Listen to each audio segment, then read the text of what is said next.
ప్రభునందు ప్రియమైన శ్రోతలారా, ఈ దినము అంశముగా ప్రార్థనను గూర్చిన వర్తమానము ఏంటండి? ప్రార్థనను గూర్చిన వర్తమానము. మూలవాక్యము 2వ దినవృత్తాంతముల గ్రంథము 7వ అధ్యాయము 14వ వచనం. 2వ దినవృత్తాంతముల గ్రంథము 7వ అధ్యాయము 14వ వచనం. నా పేరు పెట్టబడిన నా జనులు తమను తాము తగ్గించుకొని ప్రార్థన చేసి నన్ను వెదకి తమ చెడు మార్గములను విడిచిన ఎడల ఆకాశము నుండి నేను వారి ప్రార్థనను విని వారి పాపములను క్షమించి వారి దేశమును స్వస్థపరచుదును.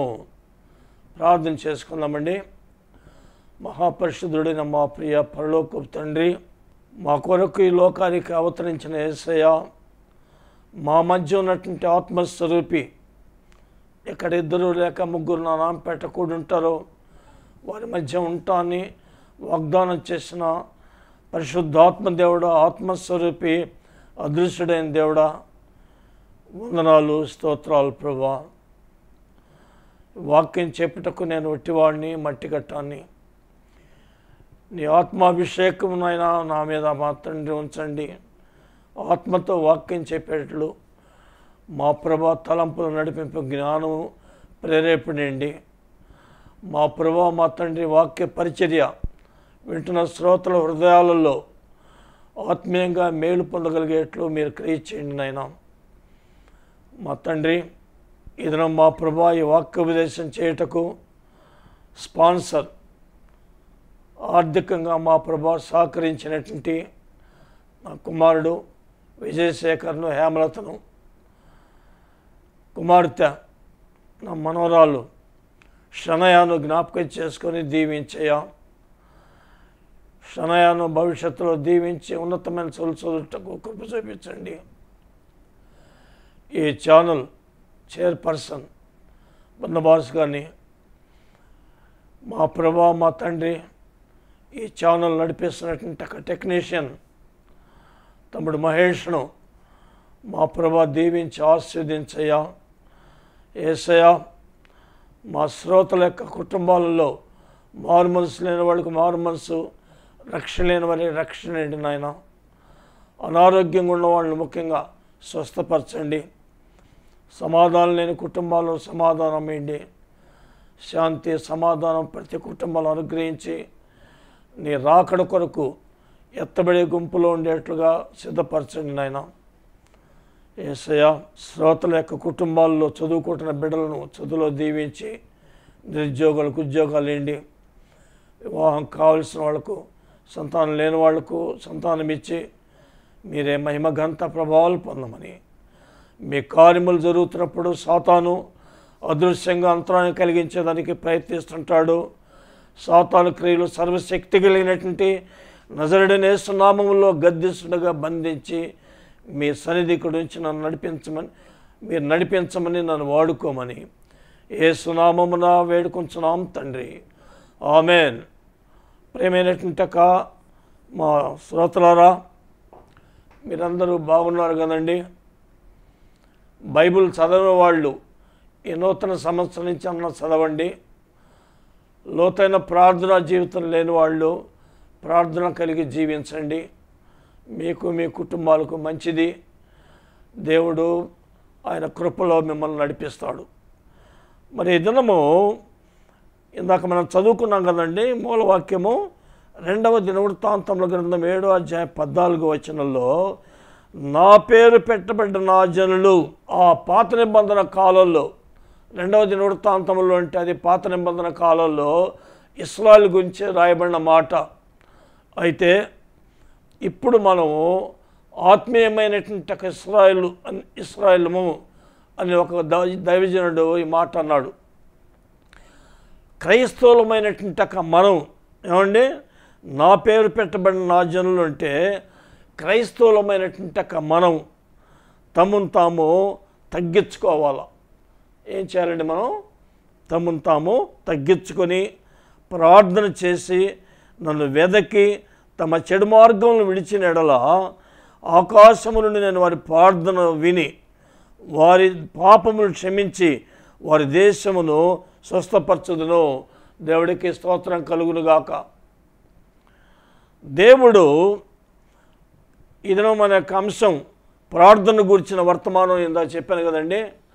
మన ప్రార్థన దేవుడు ఆలకించి మన ప్రార్థనకు మరి ఆయన జవాబుగా, ప్రార్థనకు ఫలితముగా ఆయన మన ఎడల కృప చూపించాలంటే ప్రార్థనకు తగినటువంటి సమయంలో ఆయన మన యొక్క పరిస్థితులను, మనకున్న కష్టాలు, వేదనలు, బాధలు ఏమున్నప్పటికీ దానికి మరి ఆయన ప్రభు సమాధానం ఇచ్చి నెమ్మది తీయాలంటే పిల్లరా 4 లక్షణాలు మరి ప్రతి క్రైస్తవుడికి, ప్రతి దైవ సేవకులకు, ఏమండి సంఘ పెద్దలకు ఉండాల. నేను ఈ దినము 2 విషయాల గురించి నేను చెప్తాను. అటు తర్వాత వచ్చే వారం 2 విషయాలు చెప్తా. మొట్టమొదటి ఏంటంటే పిల్లరా, క్రైస్తవులు తమను తాము తగ్గించుకోవాలా. ఏం చేయాలండి? తగ్గించుకోవాలా. తను తాను తగ్గించుకున్నవాడు హెచ్చించబడతాడు, తను తాను హెచ్చించుకున్నవాడు తగ్గింపబడతాడు అని దేవుడి యొక్క వాక్యాన్ని ఈ సమయంలో ఈ మొదటి విషయాన్ని గురించి ధ్యానం చేసుకునేటప్పుడు ఈ మొదటి విషయంగా లూకాసు వార్త 18వ అధ్యాయము 10వ వచనం నుంచి 14వ వచనం వరకు ఉన్న దేవుడి యొక్క వాక్యాన్ని మనం ధ్యానం చేసుకుందాం. లూకాసు వార్త 18వ అధ్యాయము 10-14 వచనాలు. బైబిల్ తీసుకొచ్చినట్టుంటే మా శ్రోతలు జాగ్రత్తగా గమనించండి వాక్యాన్ని. బైబిల్ తీసి చూడండి. ప్రార్థన చేయుటకు 2 మనుషులు దేవాలయమునకు వెళ్ళిరి. వారిలో ఒకడు పరిసయ్యుడు, ఒకడు సుంకరి. పరిసయ్యుడు నిలవబడి, దేవా, నేను చోరులను, అన్యాయస్తులను, వ్యభిచారులను, ఇతర మనుషుల వలన ఈ సుంకరి వలన ఉండనందుకు నీకు కృతజ్ఞతాస్తుతులు చెల్లించున్నానని, అందుకు నీ కృతజ్ఞతలు అని చెప్పి అన్నాడు. వారమునకట ఆయన 2 సార్లు ఉపవాసం ఉంటాడట. తన యొక్క భాగంలో 10వ భాగం అనగా 10వ భాగం చెల్లిస్తాను అని తనలో తాను ఈ విధంగా ప్రార్థన చేసుకున్నాడట. 2 దేవాలయానికి వెళ్ళారు. ఒక వ్యక్తి పేరు పరిసయ్యుడు, ఒక వ్యక్తి పేరేమో సుంకరి. పరిసయ్యుడు మరి బైబిల్లో పరిసయ్యుడు, శాస్త్రులు, సద్దుకాయులని మరి కొన్ని తెగల వాళ్ళు ఉన్నారు. ఈ పరిసయ్యులటువంటి వాళ్ళంటే తమను తాము హెచ్చించుకునేటువంటి ఒక రకం. వాళ్ళ యొక్క అనుభవాల్లో వాళ్ళ యొక్క జీవితం అనేది ప్రభువుకు తెలుసా తెలియదా? ఏమండి? హృదయ రహస్యాలు ఎరిగినటువంటి ఒక దేవుడు నీలో తలంపు పుట్టక మునిపే నేను గ్రహించుతాను అని చెప్పిన ప్రభువుకు మనం చెప్పుకోవాల్సిన అవసరం ఉంది ప్రత్యేకంగా. అది ఒక రకంగా చెప్పాలంటే డంబాలు. ఏమండి? ఆ డంబని చెప్పుకుంటున్నాడు ఆయన. నేను 2 వారాలు ఉపవాసం ఉంటాను, నా యొక్క వచ్చిన ఆదాయంలో 10వ భాగం నీకు ఇస్తాను, నేను 10వ వంతు అంటే 10వ భాగం అనని. నేను మరి అన్యాయస్తుని కాదు, నేను వ్యభిచారిని కాదు, దొంగను కాదు, ఏమండి అక్రమాలు చేసేవాడిని కాదు అని రీతిగా ప్రార్థన చేస్తున్నాడు. అతను మనసులో ప్రార్థన చేసుకుంటున్నాడట. ప్రార్థన ఆలకించే దేవుడు, ప్రార్థన వినే దేవుడు, ప్రార్థనకు జవాబు ఇచ్చేటంటక జీవమంగళ దేవుడు అనేటంటక ప్రభు ఆయనకంతా బాగా తెలుసు. ఆయన దగ్గర పోయి మనం చెప్పుకోవాల్సిన అవసరం లే. మన వ్యక్తిగత ప్రార్థనలో మనము చాలా తగ్గించుకొని, ప్రభువా నా జీవితాన్ని, నా పరిస్థితిని అంతా నీకు తెలుసయ్యా, నన్ను కృప చూపించి నడిపించు అనేటువంటి ఈ రీతి అయినటువంటి తగ్గింపగలిగినటువంటి ప్రార్థన అనేది మన జీవితంలో ఉండాలి. కానీ పిల్లరా, దేవుడికి ఏదో తెలియనట్టుగా మనం ఏదో అతిశయోక్తులు అనేటువంటి ప్రార్థన అనేది అది ప్రభువుకి ఇష్టం లే. మరి ఈ వ్యక్తి ఏమండి సుంకరి అనేటువంటి వ్యక్తి అయితే, సుంకరి దూరముగా నిల్చుండి ఆకాశం వైపు కన్నులెత్తుటకైనను ధైర్యము చాలక ఆయన రొమ్ము కొట్టుకొంచు పాపినైన నన్ను కరుణించమని పలికెను. అతని కంటే ఇతడు నీతిమంతుడుగా తీర్చబడి తన ఇంటికి వెళ్ళినని చెప్పుచున్నాను. తన్ను తాను హెచ్చించుకున్నవాడు తగ్గింపబడును, నీవు తన్ను తాను తగ్గించుకున్నవాడు హెచ్చింపబడిన నీవు చెప్పుచున్నాను. దేవుడు ఈ లూకా ద్వారా వ్రాయించినటువంటి ఈ దేవుడి యొక్క మాటలు ధ్యానం చేస్తున్నప్పుడు పిల్లరా, ప్రభువు మరి లూకాను ప్రేరేపించి ఆత్మ ద్వారా ఆయన తెలియచేసినటువంటి ఈ మాటలు మనం గమనించినప్పుడు, ఈ మొదటి విషయంలో మనం చూచాం కదండి, నా పేరు పెట్టబడిన నా జనులు తమ తాము తగ్గించుకోవాలా, తగ్గింపు జీవితం ఉండాలి మనకు. కొన్నిసార్లు మరి కోపతాపాలు అనేది వస్తాయి.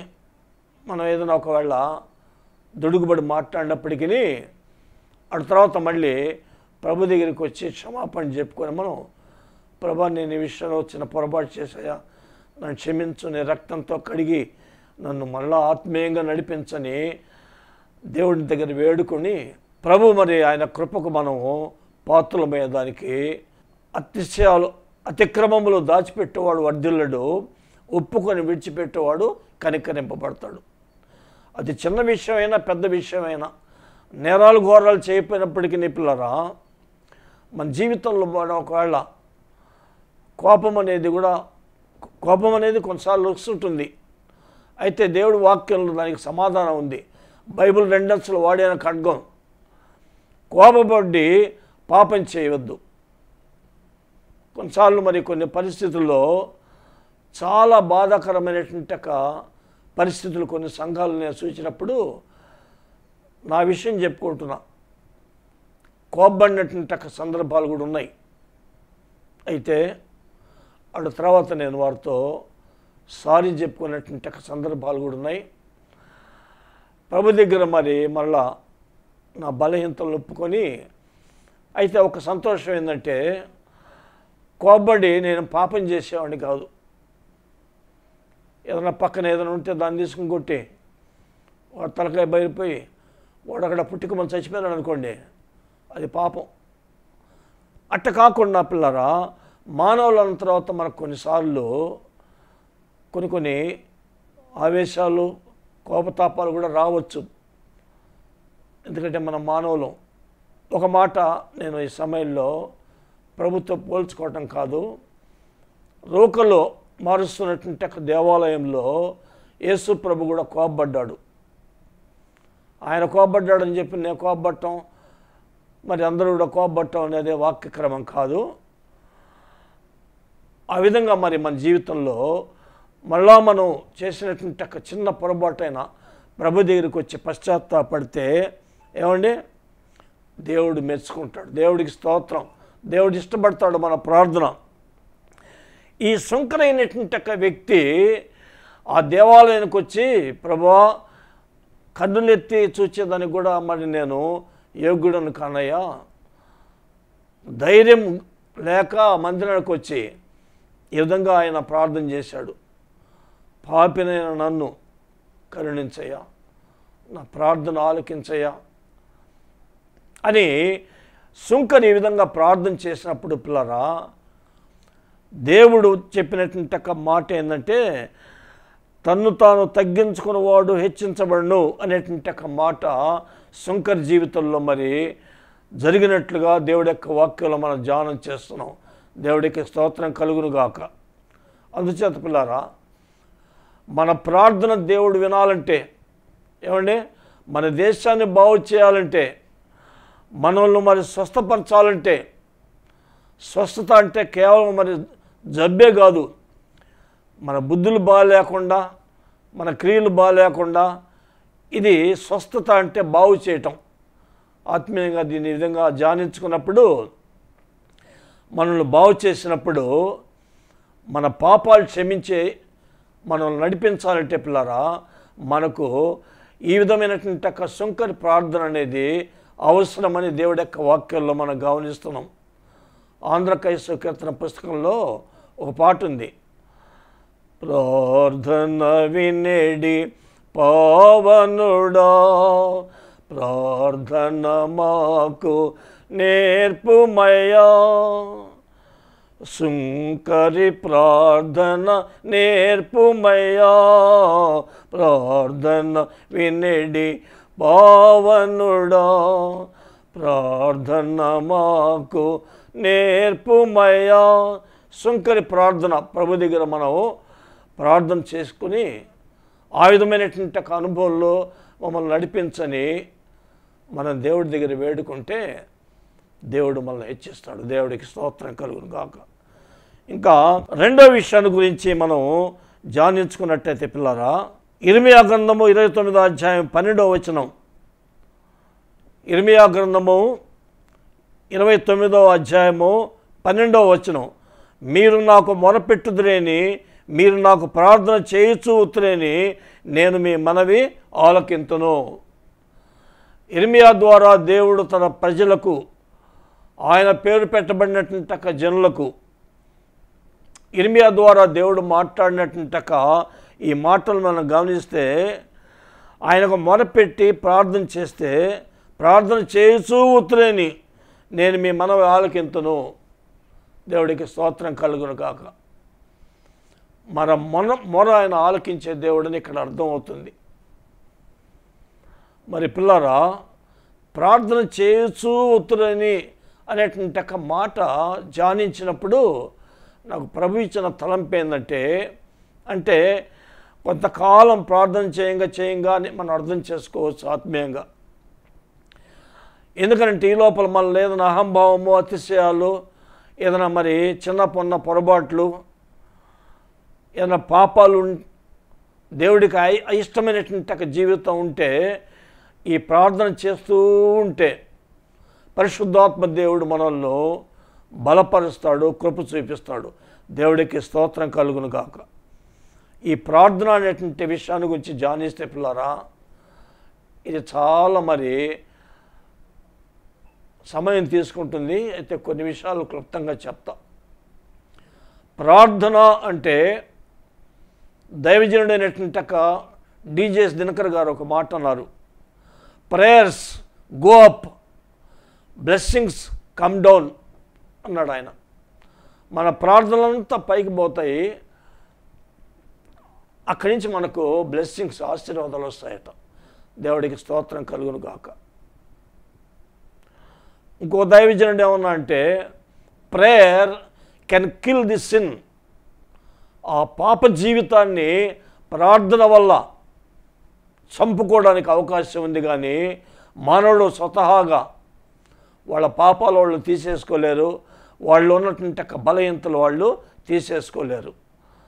అట్లా తీసుకోగలిగితే మరి ప్రభు రావాల్సిన అవసరం లేదు. శిలువ మీద మన పాపాల కొరకు రక్తం కార్చాల్సిన అవసరం ఉండేది కాదు. అందుచేత ప్రభు సన్నిధికి వచ్చి, ఇందాక మొదటి విషయం ధ్యానించుకున్నాం కదండి, తగ్గించుకొని ప్రార్థన చేస్తే పిల్లరా, ప్రార్థన ఆలకిస్తాడు ఆయన. దేవుడికి స్తోత్రం కలుగును గాక. ఒక వ్యక్తికి వెన్నుపూస అనేది ఎంత ప్రాముఖ్యమైందో ప్రార్థన అంత అవసరం అని చెప్పని ఒక దైవజనుడు ఈ రీతిగా అన్నాడు.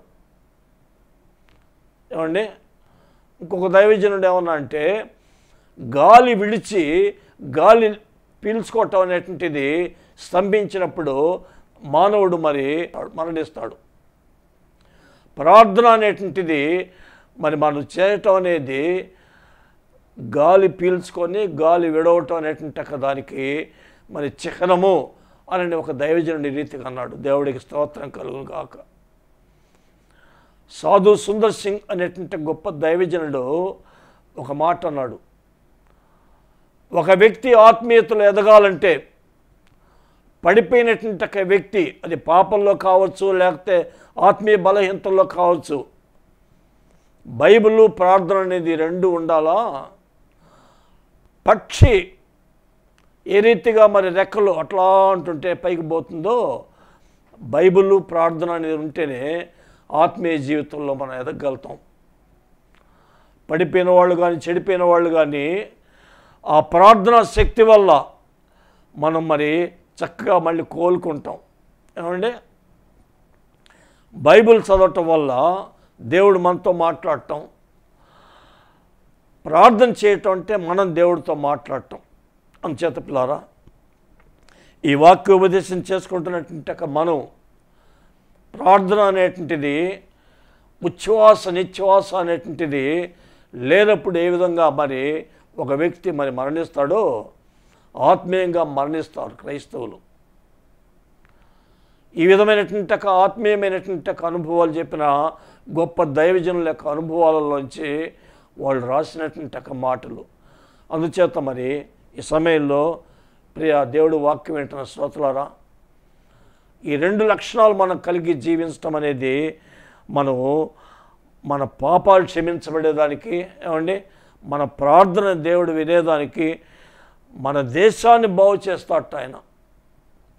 ఈనాడు మన దేశంలో క్రైస్తవుల మీద చాలా భయంకరమైనటువంటి దాడులు జరుగుతున్నాయి. అనేకమైనటువంటి చర్చిలు మూసివేస్తున్నారు. అనేక శ్రమల గుండా మరి కొంతమంది సేవ చేస్తున్నారు. దేవుడికి స్తోత్రం. నేను అప్పుడప్పుడు అంటుంటాను, దయచేసి ఎవరు కూడా నన్ను అపార్థం చేసుకోవద్దు. నేను ఎవరిని విమర్శనాత్మకంగా చెప్పటం కాదు, కానీ నా హృదయంలో ప్రభు పెట్టినటువంటి భారాన్ని బట్టి చెప్తున్నా.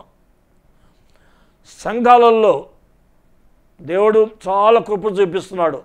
టీవీల ద్వారా వాక్యం ఉంది, ఉజ్జీవ సభల ద్వారా వాక్యము, ఆదివారం ఆరాధనలో వాక్యము, కుటుంబాలు మరి ప్రార్థనా కూటాలు జరుగుతున్నాయి. క్రైస్తవేతరులకు ఏమండి సంఘము ద్వారా సువార్త ప్రకటించాలని నేను అప్పుడప్పుడు నా సందర్భం వచ్చినప్పుడు చెప్తుంటా. ఎఫెసీ పత్రిక 3వ అధ్యాయము 8-11 వచనాలు. అందుచేత గ్రామాల్లో సువార్తలకు పోయినప్పుడే శ్రమలు ఎందుకు తెలుస్తాయి, కానీ ఏదో 4 ఆదివారాల పూట అక్కడ చెప్పుకోవటం, ఏదో నీళ్ళలో పోయి కుటుంబ ప్రార్థనలు పెట్టుకొని వాళ్ళు ఏదో పలావ్ బిర్యానీ పెడితే తినే వాళ్ళు ఇచ్చిన చందా తీసుకోవటం అనేది వాళ్ళకు తెలియదు పాపం శ్రమలంటే. దయచేసి ఎవరిని నేను విమర్శించడం కాదు, నేను మరి ఆత్మీయ విషయాలమే మీకు చెప్తున్నా.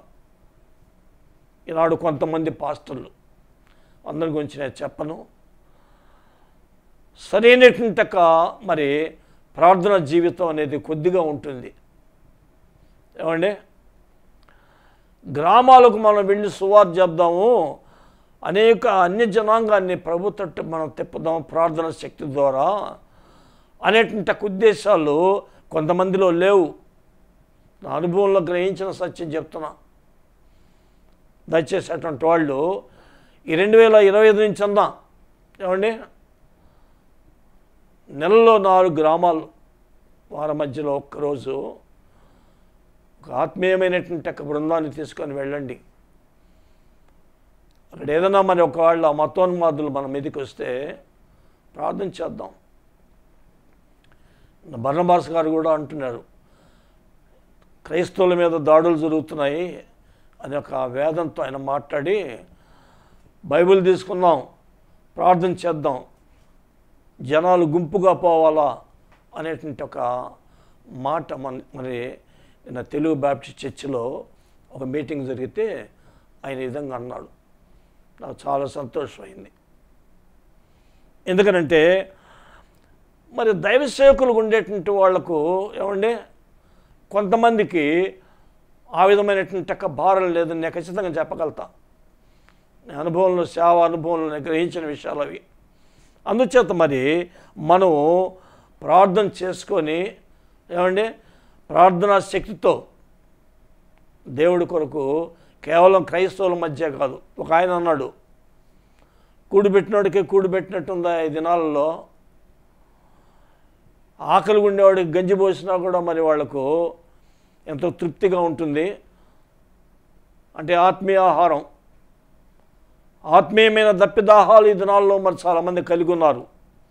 క్రైస్తవుల మీద దాడులు జరుగుతుంటే మాకెందుకు అన్నట్టు కొంతమంది ఉన్నారు. వద్దు, మన సోదరులు ఉత్తర భారతదేశంలో అయితే పిల్లారా మహాభయంకరంగా కొంతమందిని కొడుతున్నారు. వాళ్ళ కొరకు మనం ప్రార్థన చేద్దాం బాగా. ఏమండి, మన వంతు ఏదైనా సహాయం కూడా అందించేదానికి ముందుకు వద్దాం. ఇటీవల మరి మణిపూర్లో జరిగిన సంఘటనలలో నెల్లూరు సిటీలో ఉండేటువంటి చాలామంది ప్రార్థన చేశారు, తమ వంతు కొంత ఆర్థిక సహాయం కూడా ఇచ్చారు. ఆ విధంగా మరి మనం దైవ సేవకులమైనటువంటి మనం ముఖ్యంగా ఒక ఆదర్శంగా మార్గదర్శకులంగా ఉండి దేవుని యొక్క నామ మహిమ కొరకు జీవించాలని, దేవుని యొక్క రాజ్య వ్యాప్తి కొరకు మరి పిల్లారా అన్ని జనుల్లో సువార్త చేద్దాం. మన మీదకి మరి ఎవరైనా దాడి చేస్తే పిల్లారా ప్రార్థన చేద్దాం, దేవుడు లేపుతాడు. నెల్లూరు పాస్టర్ అసెంబ్లీ రాఘవ మోస్ గారు, మరి ఇంకా పాస్టర్ దాసు గారు కబడ్డిపాళెం, మరి ప్రేర్లు జోసెఫ్ గారు రిటైర్డ్ మిలిటరీ ఆఫీసర్, ఆయన ఫైర్. మేమంతా కూడా చాలా చోట్లలో గొడవలు జరిగినప్పుడు ప్రార్థన చేసుకుని వెళ్ళున్నాం. ఎవరు ఆ రీతిగా మరి ముందుకు వెళుతున్నప్పటికీ తప్పకుండా నా వంతు నేను సహకరిస్తా. మరి ఒళ్ళు బాగాలేకుండా లేనప్పుడు తప్ప ఈ రీతిగా మనం జీవించాలని ప్రభు పేరట మనం చేస్తున్నా. దేవుడి కొద్ది మాటలు మన ఉనికిల్లో మన ఆత్మీయ మేళ నిమిత్తము ఆశీర్వదించుగాక. ప్రార్థన చేసుకుందామండి. పరిశుద్ధుడా యేసయ్య, వందనాలు తండ్రి. ధ్యానించుకున్న మాటలు విన్నవారి హృదయాల్లో ఫలింపచేయండి. కొంతమంది పాస్టర్లు మా ప్రభా ఒకవేళ వినలేకపోయినప్పటికీ వీళ్ళు మా ప్రభా వింటున్న శ్రోతలు వాళ్ళకు తెలియచేసి ఈ విధంగా మరి దేవుడి యొక్క వాక్యంలో దైవ సేవకుడు బోధించాడు అనేటువంటి విషయాన్ని తెలియపరిచేట్టు నడిపించయ్యా. మా శ్రోతలందరినీ పేరు పేరు వస్తున్న దీవించి ఆస్వాదించి మీ కృపలో వర్ధిల్లించేయమని, నన్ను వాడుకోమని, నా కుటుంబాన్ని కూడా దీవించమని యేసు నామమున వేడుకొంచున్నాం తండ్రి, ఆమేన్. మన పరమ తండ్రి అయిన దేవుని యొక్క ప్రేమయు, మన ప్రభువైన యేసుక్రీస్తు యొక్క కృపయు, పరిశుద్ధాత్మ దేవుని యొక్క కృప కాపుదల సన్నిధి భద్రత ఆశీర్వాదాలు విన్నవారందరి హృదయాల్లో వాక్యము ఫలించునుగాక. ఆమేన్. దేవుడు మళ్ళీ దీవించి ఆశీర్వదించునుగాక.